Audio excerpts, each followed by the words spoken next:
안녕하세요. 역사를 사랑하는 박사입니다. 오늘은 스페인 땅에 세워진 옛날 카스티아 왕국에 대해서 한번 알아보겠습니다. 알폰소 3세 연대기는 아르둘라 지역이 카스티아로 불리기 이전의 명칭이었습니다. 칸타브리아인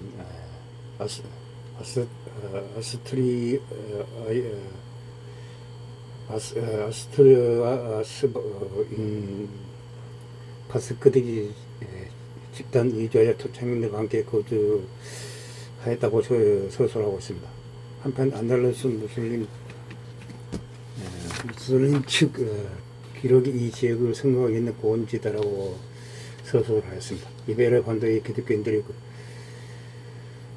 고심점 역할을 하거나 아스트리아스 왕국의 역대 고관들은 무슬림 세력과의 경계선에 위치한 이 지역에 많은 성체를 세우고 군대를 집중 배치하였습니다. 그러다가 850년 로드리오의 고라는 인물이 카스티아 최초의 백작으로 등장하면서 카스티아 백작령이 역사 무대에 등장하고 있습니다. 로드리고는 에브로강 서쪽과 남쪽에 있는 고대 칸타브리아 마을인 아마를 거처로 삼고 죽었습니다. 이후 이 지역은 케바라데 알바 루고스 셰르소 란타론 축소된 카스티아로 명명되었으며 각각 별도의 백작들이 신설되었습니다. 930년경 카스티아 백작 페르난도 곤잘레스가 카스티아 전역을 통일하였습니다. 그는 주군으로 섬기는 네온 왕국의 국왕에 대해 한편으로는 무슬림과의 전쟁에 협력하고 다른 한편으로는 반기를 드는 등 이중적인 태도를 보였습니다. 네온 국왕 라미리 2세는 이를 못 마땅에게 944년 페르난도 곤잘레스가 무슬림과 내통하고 있다는 해명을 씌워 재파한 뒤 명원의 지하 감옥에 가둬버렸습니다. 자신의 아들인 산초 1세를 카스티아 백작으로 봉했습니다. 3년 동안 구금되던 페르난도 곤잘레스는 결국 레온 왕의 정주권을 인정하고 화의 표시로 자신의 딸을 라미르 2세의 아들인 오로노 3세와 결혼시켰습니다. 하지만 석방 후에도 나무 2세에 대한 반감을 간직한 그는 카스티아 동부로 피신한 뒤 공개적으로 반란을 일으켰습니다. 무슬림들은 그런 그를 지원하였고 947년 사마라를 공격했다가 패퇴하였으며 948년 갈리시아의 큰 도시인 오르티게아를 습격해 약탈을 하였습니다. 야무로 이시는 무슬림들이 갈리시아 레온 왕국의 서부 지역을 잇따라 공격하는 것을 방어하느라 카스티아에게 신경을 쓰지 못하였습니다. 페르난도 곤살레스는 이 틈을 타 잃어버린 카스티아 영지를 지속적으로 공략하였습니다.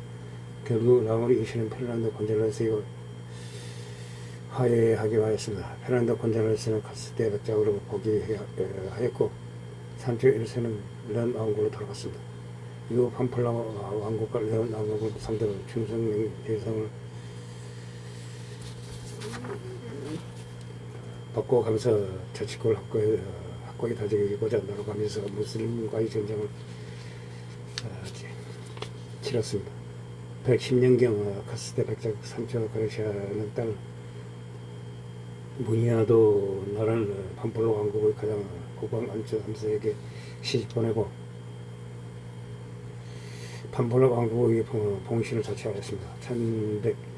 1017년 산초 가르시아가 죽은 후 미성년이던 가르시아 산체스 백작에게 올랐습니다. 안초 3세는 그의 보호자를 자처하면서 카스티아 백국에 강력한 영향력을 행사하였습니다.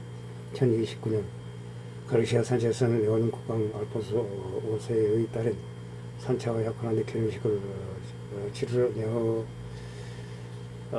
왕국으로 가다가 카스티아에서 추방된 귀족 아들에게 암살당하는 사건이 벌어졌습니다. 안초 3세는 즉시 카스티아 백정령을 정거한 뒤 자신의 아들이라 죽은 백작의 조카인 베르난도 1세를 카스티아 백작으로 세워 카스티아를 자신의 영향력 아래에 넣게 되었습니다. 베르난도 1세는 1032년 가르시아 산체스와 약혼자였던 레온이 산체와 결혼하였습니다. 이때 레온 왕국은 지창감으로 캬강과 카수레그 강 사이의 땅을 카스티아 백국에 남겼습니다. 1035년 아버지 안초 3세가 죽은 뒤 바로 카스티아 백작으로 독자적인 행보를 보이기 시작하였습니다. 1037년 레온 왕국의 공황에 내다가 안초 3세에 피해 갈리샤로 망명했던 베르무도 3세가 왕국을 되찾기 위해 쳐들어왔습니다. 그런 행위자 팜폴로 왕국의 왕 그르시아 4세 산체스와 연합에 맞섰습니다. 디언식에 따르면 베리도 들포스라는 귀족의 3분의1에서 카스티아 군진영에 들어간 뒤 산쪽 2세에게 도시로 몰래 들어갈 수 있는 원인을 안내해주겠다고 하였습니다. 산쪽 2세는 이를 믿고 그를 따라가다가 돌린 손에 쥐고 있던 황금 창을 깎이고 창에 폭포를 질러 죽었습니다. 돌보스는 엘시드의 추격을 피해 곧바로 사마라로 돌아와서 오라카를 향해 오라카 약속을 이행할 때가 라고 외쳤다고 합니다. 그러나 중세 하스파니아 역시 주요 사라로 취급받는 그 역사에는 산쪽 2세 이상의 암살이었다는 언급을 전혀 하지 않았습니다. 많은 학자들은 산쪽 2세가 암살당했다는 이야기 신빙성을 의심하며 그가 공무원을 치렀던 중 죽었거나 병에 걸려 죽었을 가능성을 배제하지 않았습니다. 후대 만능의 전승과 연대기는 알폰소 6세를 산쪽 2세 암살 사건의 비고라고 지목하였지만 현대 학자들은 산쪽 2세가 암살당했다고 해도 당시 톨레도에 멀리 망명한 그런 산속 2세를 정단한 대역한 이야기 어렵다며 사마라의 우라카가 비호라는 이야기가 더욱 그럴듯합니다. 일각에서 우라카가 알폰소 6세와 비밀 합의를 하고 산쪽 2세를 암살한 뒤 알폰소 6세로 왕으로 옹림했다고 주장하지만 이를 입증할 증거는 없습니다. 산쪽 2세가 사망했다는 소식을 접한 알폰소 6세는 기존에 맡고 있던 레온 왕국에 대해 형이 걸렸던 발렌시아 포르투갈 왕국과 카스티아 왕국의 국왕을 크기하였습니다. 13세기 후반에 가르데냐 수도 사들이 작성한 연대기는 가르데냐의 전설에 따르면 엘시드는 모두가 본 광장으로 알폰소를 부른 뒤 성경에 손을 얹고 자신이 형을 죽이지 않았다는 것을 만인에게 발표하라고 하였습니다. 알폰소는 엘시드의 지시에 따른 뒤 카스티아 국왕이 됐다고 합니다. 그러나 너델이 그 역사 등 신뢰성이 높은 사료들에서 이 이야기가 전혀 나와 있지 않습니다. 학자들은 이 일화가 실제 있었을 가능성을 희박하다고 보고 있습니다.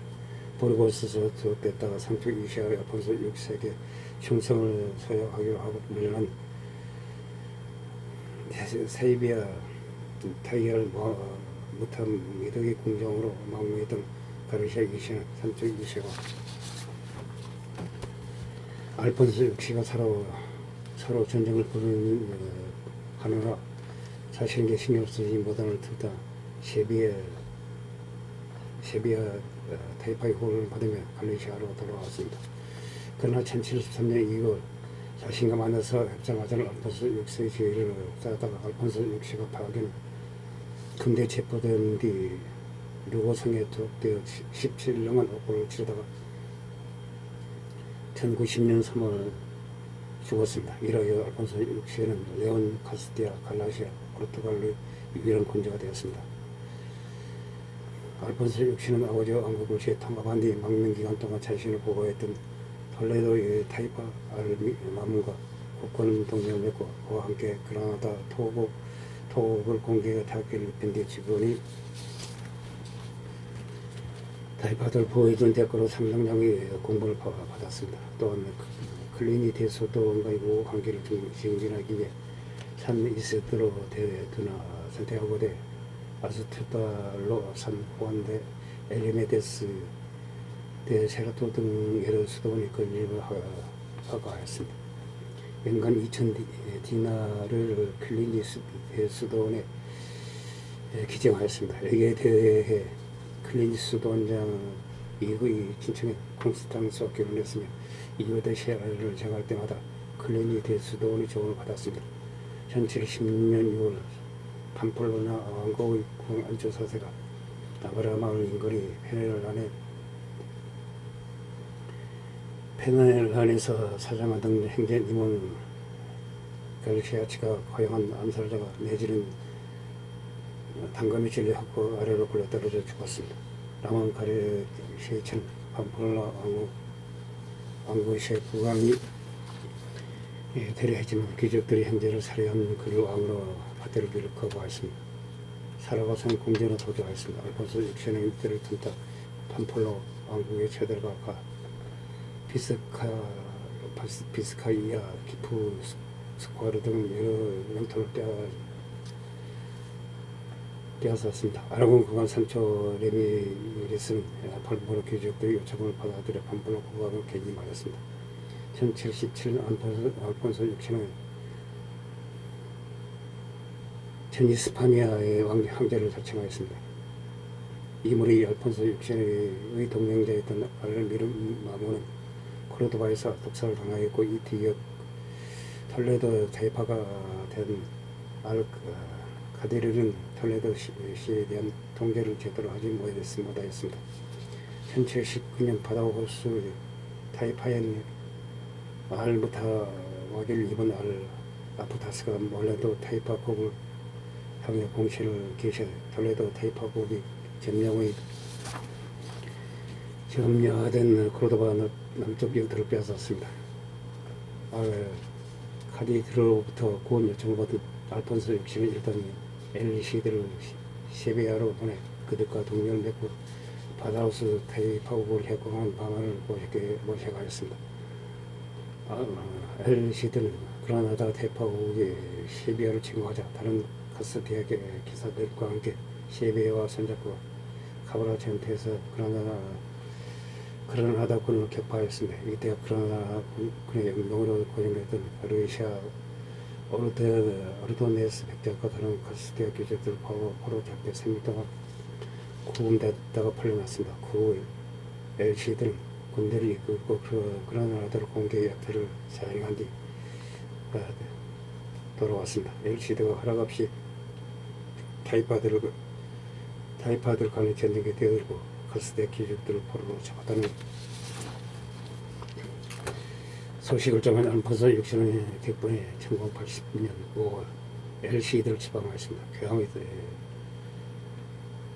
명령에 따르지 않았습니다. 그러나 교황 그레고리의 7세가 오르바나 2세로부터 강한 압박을 받았습니다. 그들의 지원을 얻어낼 필요성을 절감하고 그들의 뜻대로 예배로 교회의 예배 방식을 로마 교회식으로 통합하고 오직 라틴어를 사용하게 하였습니다. 알폰소 6세가 플라도를 공략하고 발렌시아를 봉쇄시키는 등 이베라 본도 타이파국들을 상대로 강력한 압박을 행사하였습니다. 이베라 반대의 무슬림 분들은 이기의식을 강하게 느꼈습니다. 근계 업계와 카스타야 군에게 보이던 사라고사의 타이파를 무타미드는 모로코 세neg을 등재를 장악한 오라바트 왕족의 비르유스 이번 타스핀에게 구원을 요청하였습니다. 이게 유스프는 군대를 이끌고 지브롤터 해협을 건너 알레시라스에 상륙하였습니다. 이후에 세비야로 진군해 세비야 말라카 등 각지 타이파들이 이끌어온 군대와 합시한 뒤 바다 호수에 행진을 하였습니다.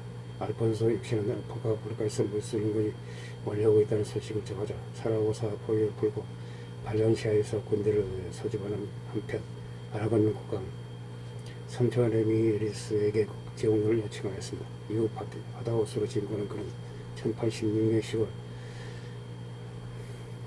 사그라하스 또는 잘라카에서 유수포의 군대와 마주쳤습니다. 기독 교칙의 기록에 따르면 알폰소 6세는 명왕과 카스티아 기병 1500명을 포기해 약 2500명의 병력을 이끌었습니다. 이 중 750명은 기사였다고 합니다. 반면 무슬림 측 사료에 따르면 6만에서 8만에 달했다고 합니다. 유수포의 군대 규모는 3배에 달했다고 전해지나 정확한 규모는 기록에 위배해 알 수 없습니다. 유수포는 전투를 개시하기 전에 이슬람을 개종하거나 자국을 바치거나 전투를 벌이는 것 중 하나를 태가라는 메시지를 보냈습니다. 알폰소 6세는 전투를 벌이겠다고 답한 뒤 아라곤 왕국의 지원이 도착할 때까지 전투를 미루자는 부하들의 제안을 뿌리치고 선제 공격을 하였습니다. 전투 초반은 기독교군이 강력히 동격을 감행에 맞는 적을 주겠지만 유수포가 압도적으로 오션 병력을 그들의 한량의 기독교군을 포기하면서 전세가 바뀌었습니다.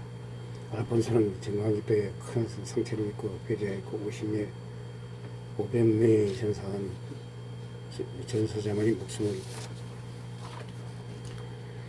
근인체 왕이 뒤를 따라갔습니다. 유수포와의 조대서 안편 알폰소 6세는 톨레도에 돌아가 수상전을 준비했지만 유수포는 동국에 있던 아들이 죽었다는 소식을 접하고 후계 문제를 해결하기 위해 일부 기병대만 남기고 불고 돌아갔습니다. 일단 한시름 넘게 된 그는 1086년 말 또는 87년 초에 알사드와 하야오 카스티아 왕국을 복귀시켰습니다. 이후 시대에게 왕국의 동쪽 국경지대를 지키게 하였습니다.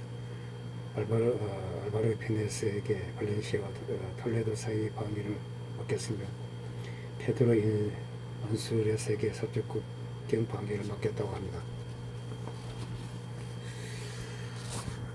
이상 카스티아 왕국에 대해서 알아봤습니다. 당시 부정을 느낍니다. 행여 부탁드립니다. 감사합니다.